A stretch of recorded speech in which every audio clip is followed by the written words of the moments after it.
নিয়ম ছিল যে জুমার খুতবায় হযরত আলী, ইমাম হোসেন, হাসান এদেরকে গালি দিতে হবে। এটা ছিল সরকারি আইন, কম্পালসারি। এবং এটা মুআবিয়া জীবিত থাকতে এই আইনটা চালু করেছে। এবং এইটার প্রতিবাদ করতে গিয়েই বিখ্যাত সাহাবী হযরত ইবনে আলী শাহাদাত বরণ করছেন। তো এইভাবে জুমার খুতবায় যে হযরত আলী এবং হাসান হোসেনের গালি দেওয়া, এই প্রথাটা একেবারে ওমর ইবনে আব্দুল আজিজ পর্যন্ত এক নাগারে চলতেছিল।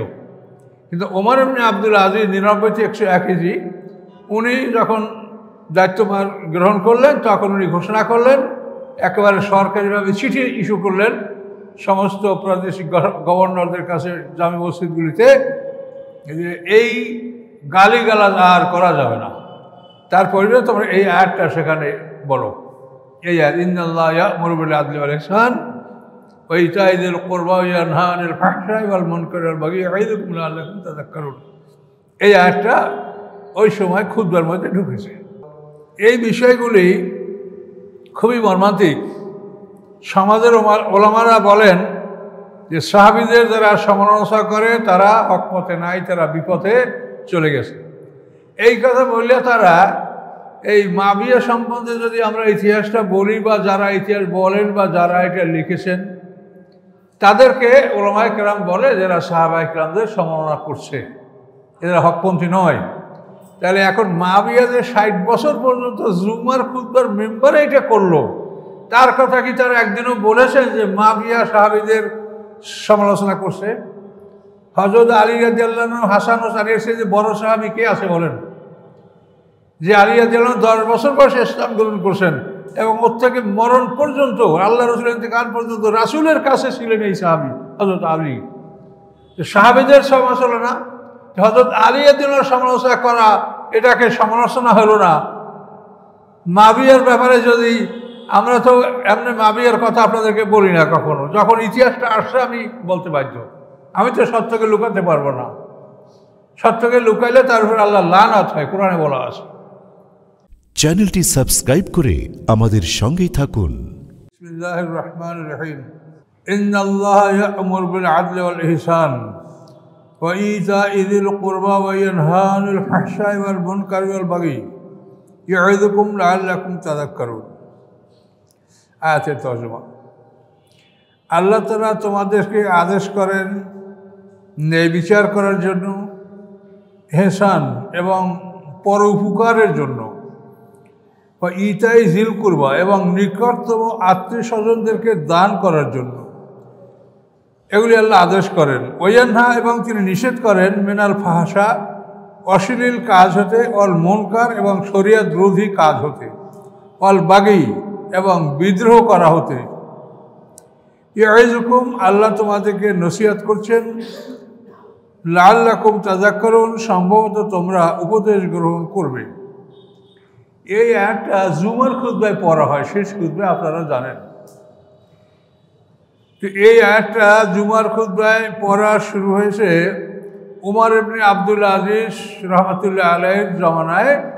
ওনার খেলাফত হল উমাইয়া খলিফা, মানে উমাইয়া শাসক, 99 হিজরি থেকে 101 হিজরি পর্যন্ত ওনার সময়কাল। তো উমাইয়াদের 92 বছরের মধ্যে যারা খেলাফত করেছে, দায়িত্ব পালন করেছে, প্রায় 30 জনের মতো শাসক অতিবাহিত হয়েছে। তবে এই মানুষটি একমাত্র ন্যায়পরায়ণ শাসক ছিলেন, উমর ইবনে আব্দুল আজিজ, এবং ইনি উমর ফারুক রাদিয়াল্লাহু তাআলার বংশধর ছিলেন। তো যাই হোক, তো এই আয়াতটা খুতবায় কেন আসলো? মুআবিয়া রাদিয়াল্লাহু তাআলা আনহু উনি 41 হিজরিতে ক্ষমতা লাভ করেন। হযরত আলী রাদিয়াল্লাহু তাআলা আনহু 40 হিজরি 17 রমজান তিনি শাহাদাত বরণ করেন। তারপরে মুআবিয়া একচ্ছত্র মুসলমানদের শাসনভার, খেলাফত তো শেষ, এই রাজতন্ত্র এটা শুরু হলো। তো ওখান থেকে আরম্ভ করে 60 হিজরি পর্যন্ত, 41 থেকে 60 মানে 19 বা 20 বছর। তো এইদিকে 20 বছর।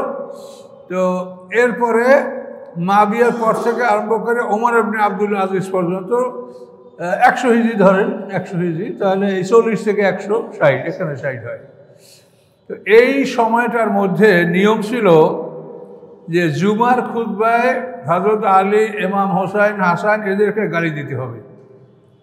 এটা ছিল সরকারি আইন, কম্পালসারি। এবং এটা মুআবিয়া জীবিত থাকতে এই আইনটা চালু করেছে। এবং এইটার প্রতিবাদ করতে গিয়েই বিখ্যাত সাহাবী হযর ইবনে আদী শাহাদাত বরণ করছেন। হযর ইবনে আদী জিয়াদ ইবনে সুমাইয়া যে মুআবিয়ার একজন প্রাদেশিক গভর্নর ছিল, সেরকম শুক্রবার দিন জুমার খুতবায় খুব আজে বাজে কথা হযরত আলীর জন্য হাসানদের গালি দিচ্ছে এবং নামাজের রক্ত পার হয়ে যাচ্ছে, তারপর নামাজ আদায় করে না। তখন হযর ইবনে আদী সাহাবী, উনি বললেন নামাজ আদায় করো, শুরু করো, করছে না। তারপর উনি রাগ করে একটা পাথরের কঙ্কর নিক্ষেপ করছিলেন এই জিয়াদ ইবনে সুমাইয়ার দিকে। তো জিয়াদ ইবনে সুমাইয়া হযর ইবনে আদী সাহাবী, তার ব্যাপারে কোনো প্রতিকার করার উনি সাহস করলেন না। উনি কী করলেন, মুআবিয়াকে জানালেন যে আমি প্রাদেশিক গভর্নর, কুফা বসরার গভর্নর, আমি এরকম আমাকে সে অপমান করেছে। তখন মুআবিয়া হযর ইবনে আদীকে ডাকলেন এবং ডাইকিয়া তাকে কতলের অর্ডার করলেন এবং তাকে কতল করে ফেলানো হলো, কতলে হযর ইবনে আদী। তো এইভাবে জুমার খুতবায় যে হযরত আলী এবং হাসানকে গালি দেওয়া, এই প্রথাটা একেবারে ওমর ইবনে আব্দুল আজিজ পর্যন্ত এক নাগারে চলতেছিল। কিন্তু ওমর ইবনে আব্দুল আজিজ 99 থেকে 101 হিজরি উনি যখন দায়িত্বভার গ্রহণ করলেন, তখন উনি ঘোষণা করলেন, একেবারে সরকারিভাবে চিঠি ইস্যু করলেন সমস্ত প্রাদেশিক গভর্নরদের কাছে, জামে মসজিদগুলিতে, যে এই গালিগালাজ আর করা যাবে না। তার পরিবর্তে তোমরা এই আয়াতটা সেখানে বলো, এই আয়াত, ইন্নাল্লাহা ইয়া'মুরু বিল আদলি ওয়াল ইহসান ওয়া ইতা'i যিল কুরবা ওয়া ইয়ানহা আনিল ফাহশাই ওয়াল মুনকারি ওয়াল বাগই ইয়া'iযুকুম লা'আল্লাকুম তাযাক্কারুন। এই আয়াতটা ওই সময় খুতবার মধ্যে ঢুকেছে।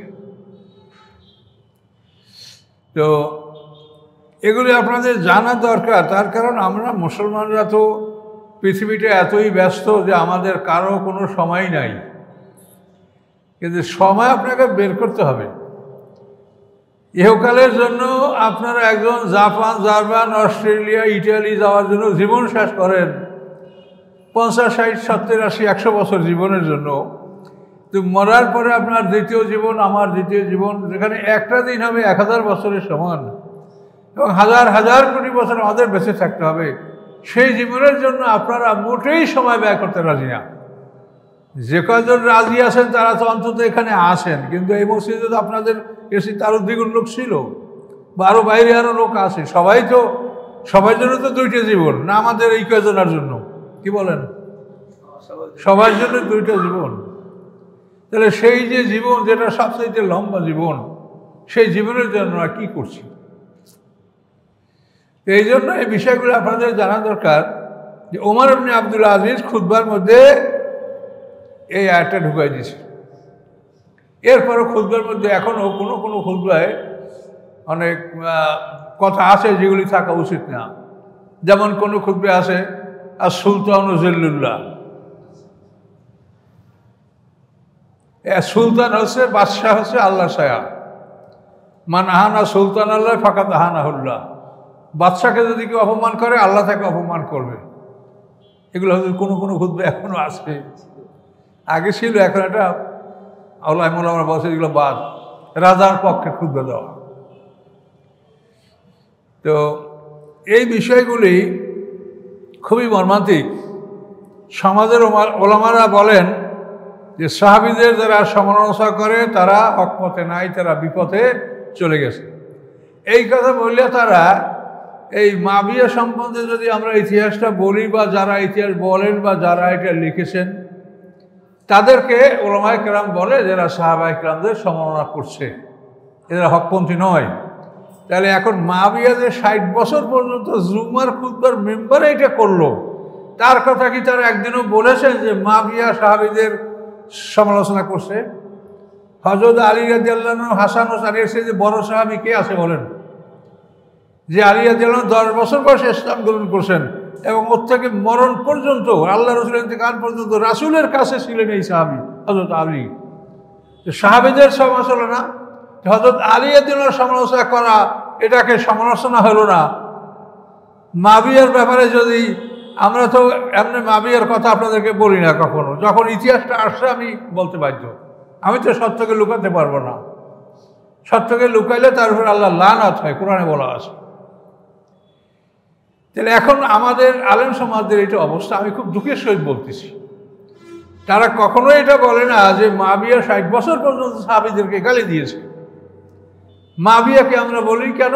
হযরত ইবনে আদিক হত্যা করছে, তারপর ইয়াজিদকে সে যেভাবে গদিনসীন করছে, এটা আমার কারবালার ইতিহাস, এটা শুনলে দেখবেন অত্যন্ত মর্মান্তিক, অত্যন্ত জঘন্য অপরাধ। মদিনার মসজিদে বসে সে মিথ্যাচার করেছে। তো এইসবগুলি করার পরে যদি এইটা ইতিহাস যদি আপনি জানতে চান, মানুষ তো ইনকুইজিটিভ, সে তো ইতিহাস তো জানবে সবাই, এটা জানার আগ্রহ সবারই থাকবে। তখন ইতিহাস বলতে গেলে সত্য কথাগুলো বলতে হয়। তাদের সাথে আমাদের দেখা হলে তখন বলে কি যে ইতিহাস ঠিক না, তার মধ্যে ঠিক না তো ঠিক কোনটা সেটা দেখেন। আজ পর্যন্ত তারা এর বিকল্প কোনো ইতিহাস দেখাতে পারে না। আপনি একটা মুখস্থ বললেই হবে, সেটার গ্রহণযোগ্যতা তো লাগবে সমাজে।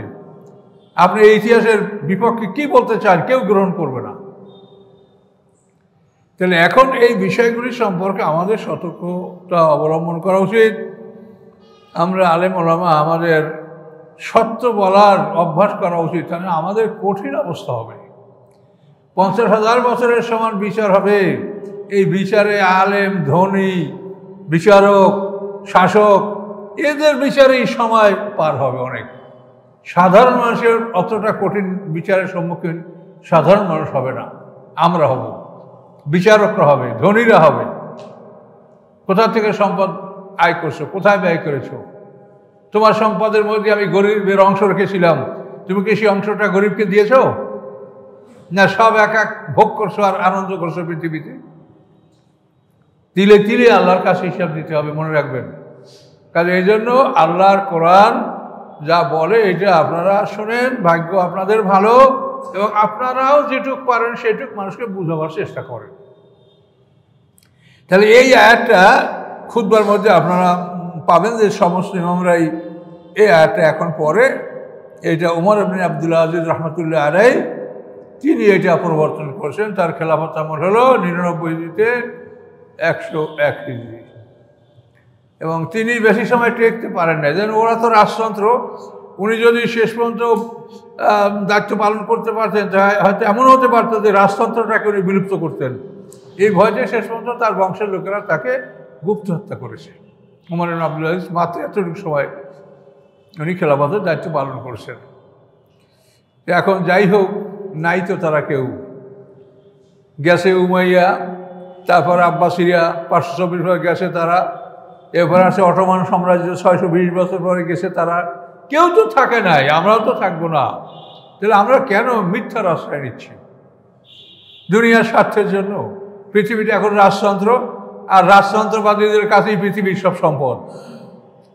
কাজেই তাদের পক্ষে কথা বললে আর কেউ গরিব থাকবে না। তো এই জন্য আমাদের আজকে সমাজের অবস্থা যে আপনারা কোনো সত্য কথা শুনবেন এর কোনো স্কোপই নাই। রাজতন্ত্রবাদীরা আমাদের মতো মৌলী সাহেবদেরকে সব কিনে ফেলেছে। কিছু আছে কিন্তু তারা তো মেজরিটি না। তো যাই হোক, আমাদের কথা আমরা বলছি, আপনারাও মানুষকে বলার চেষ্টা করেন যে আয়াতের অর্থটাই যে এই আয়াত ওমর ইবনে আব্দুল আজিজ রহমতুল্লাহ খুতবায় সংযোগ করেছেন। এবং আপনারা জানেন যে ওলীদ ইবনে মুগীরা ইসলাম গ্রহণ করে আবার মোরতাদ হয়ে গেছে। ওলীদ ইবনে মুগীরাও ঠিক এই আয়াতটা শুনেছিল আল্লাহ রাসূলের কাছে। এই আয়াতটা শুনে যাওয়ার পরে ওলীদ ইবনে মুগীরা কাফেরদের বড় নেতা, আরবের সবচেয়ে বড় ধনী ব্যক্তি, সে তার জাতির কাছে গিয়া বলছিল যে আজকে আমি এমন কিছু কথা শুনেছি যে আমার জীবনে আমি এরকম সুন্দর কথা আর কোনোদিন শুনি নেই। সবাই বলে কার কাছে শুনছেন? শুনছি মুহাম্মদ সাল্লাল্লাহু আলাইহি ওয়াসাল্লামের কাছে। তখনই ওদের মাথা খারাপ যে এলো সবচেয়ে বড় নেতা ওলীদ ইবনে মুগীরা। আবু জাহেল এক বংশের লোক, এরা আবদেদার বংশের লোক। খালিদ ইবনে ওলীদ, ওলীদ ইবনে মুগীরা, আবু জাহেল এরা এক বংশের লোক। তো তখন ওরা যে আবু জাহেলকে বললো যে এই অবস্থা তো খারাপ, ওলীদ ইবনে মুগীরা মুহাম্মদ সাল্লাল্লাহু আলাইহি ওয়াসাল্লামের পক্ষে কথা বলছে। তখন আবু জাহেল বলে ঠিক আছে বিষয়টা আমি দেখব। তো আবু জাহেল ওয়ালিদ ইবনে মুগীরার বাড়িতে গিয়ে খুব বিষণ্ণ অবস্থায়, মেলানকোলিক, দুঃখিত বিষণ্ণ অবস্থায় বসে চাদর মুড়ে দিয়া। ওয়ালিদ বলে এই ভাতিজা কি হয়েছে, তুই এত দুঃখিত কেন? হ্যাঁ চাচা আর কি হবে, আমরা সবাই আপনার খেদমতে আছি, কিন্তু শুনতে পারলাম যে আপনি মোহাম্মদ সাহেবের বাড়িতে গেছিলেন, তার বাড়ি খানা দানা খেয়েছেন, কিছু টাকা পয়সাও গ্রহণ করেছেন, এটা করে আপনি তার পক্ষে কথা বলতেছেন। শুনে ওলি খেপে গেছে, এই বেটা তোরা জানিস যে আমি আরবের শ্রেষ্ঠ ধনী, মোহাম্মদ আমার কী খাওয়াবে, ওর লোকেরা পেট ভরে খানা খেতে পারে না, আমি আবার শ্রেষ্ঠ ধনী, আমি তার থেকে কী নেব? তাছাড়া তা যদি না নিয়ে থাকেন তা আপনি তার পক্ষে কথা বলেন কেন? প্রশ্ন করলো যে আপনি যদি কিছু না করে থাকেন, তার তা খান নাই নেন নাই, তারপর কথা বললেন কেন? তখন ওলিদ বলে যে তোরা আমার কথা শোন, জবাব দে, তোরা মোহাম্মদ সালামকে পাগল বলো, বলতো পাগলে যা করে এটা কি মোহাম্মদ সালাম কোনোদিন করেছে, তোরা দেখেছ? ওরা জবাব দিল আল্লাহুম্মা লা, হে আল্লাহ না, পাগলে যা করে এটা মোহাম্মদ সালাম কোনোদিন করেনি। তাহলে তোমরা মোহাম্মদ সালামকে জাদুকর বলো, তো জাদুকরে যা করে তা কি মোহাম্মদ সালাম কোনোদিন করেছে? উপস্থিত জনতা জবাব দিল আল্লাহুম্মা লা, না তাও করে নাই। তোমরা তাকে কবি বলো, সে কি কোনোদিন কবিতা পাঠ করেছে? কারণ আল্লাহুম্মা লা। তোমরা তাকে গণক বলো, তোমাদের উট বকরি হারিয়ে গেলে তোমরা মোহাম্মদ সালামকে গিয়েছো যে আমাদের হারানো উট বকরি কোথায় বলে দেন? আল্লাহুম্মা লা। সবাই ওর কথায় মোহাম্মদ সালামের কোনো দোষ প্রমাণ করতে পারলো না। তখন ওলিদ বলে যে তোমরাই তো বলো যে এই লোকটা মিথ্যা বলে না, এই লোকটা বলছে দোজখে 19 জন ফেরেশতা আছে, আমাকে মারবে ফেরেশতারা, কাজে আমি তো এই জন্য ভয়তে তার পক্ষে কথা বলছি। তখন আবু জাহেল বলে যে আপনার মায়ের পিঠ যা হয় এটা আমরা ভাগ করে নেব, আপনাকে মারতে দিব না, ফেরেশতা আসলে বলবো আমরা যে ওনাকে মারবে না, উনি আমাদের নেতা, ওনার মারপিট আমাদেরকে দাও। এইটা যখন আবু জাহেল বললো যে এটা আমরা করে নেব, তো ওলিদ বললো যে পারবি তো তোরা? হ্যাঁ পারবো, তা আমাদের কিছু টাকা পয়সা দিবি? হ্যাঁ তা দিব। টাকা পয়সার বিনিময়ে চুক্তি হলো ওলিদের মারপিট শাস্তি আবু জাহেল এবং তার সাথীরা নিয়ে নেবে। এটা সম্পর্কে কোরআন আয়াত নাযিল হয়েছে। এই সাথে ওলিদ আর ইসলাম গ্রহণ করলো না, ইসলামে থাকলো না, গ্রহণ করছিল থাকলো না। আবার ওয়াইতাল্লাযী তাওয়াল্লা ওয়া আতা কালিলান ওয়া আকদা, আল্লাহ বলেন আপনি কি দেখেছেন তাকে যে দিন থেকে ফিরে গেল? ওয়া আতা কালিলান ওয়া আকদা, তাদেরকে কিছু সম্পদ দান করলো, পরে আবার বন্ধ করে দিল। এর সামনে আয়াত আছে যে সে কি জানে লাম ইউনাব্বা বিমা ফি সুহবি মূসা ওয়া ইব্রাহিম আল্লাযী ওয়াফা আল্লাহ তাজিরু ওয়াজিরাতুন ওয়িজরা উখরা। মূসা আলাইহিস সালামের কিতাবে ইব্রাহিম আলাইহিস সালামের সহিবায় কি আছে তা কি জানে না? সেখানে বলা আছে যে কোনো বহনকারী অপরের বোঝা বহন করতে পারবে না, যার পাপের বোঝা তাকেই বহন করতে হবে। আর ওরা বলছে তোমার পিটান আমরা নিয়ে নেবো, আর ওরা নিতে পারবে তোমার পিটান। কিন্তু এখানে আরো অনেক কাহিনী আছে, আমি সেদিকে যাবো না। এখানে এই আয়াতটাই কিন্তু ওলিদ ইবনে মুগীরা আকৃষ্ট হয়েছিল ইসলামের দিকে। কত সুন্দর কথা। আল্লাহ তাআলা কি বলছেন? ইন্নাল্লাহা ইয়া'মুরু বিল আদলি ওয়াল ইহসান, আল্লাহ আদেশ করছেন তোমাদেরকে ন্যায় বিচার এবং পরোপকার করার জন্য, ইতাই জিল করবা, নিকটতম আত্মীয়স্বজনদের দান করার জন্য, ওয়ায়ানহানিল ফাহশা, তিনি নিষেধ করেন ফাহশা অশ্লীল কাজ থেকে, অল মুনকার শরীয়ত বিরোধী কার্যকলাপ থেকে, অল বাগী এবং বিদ্রোহ করা থেকে, ইয়াইযুকুম, আল্লাহ তোমাদেরকে নসিহত করছেন, লাআল্লাকুম তাযাক্কারুন, যাতে তোমরা উপদেশ গ্রহণ করতে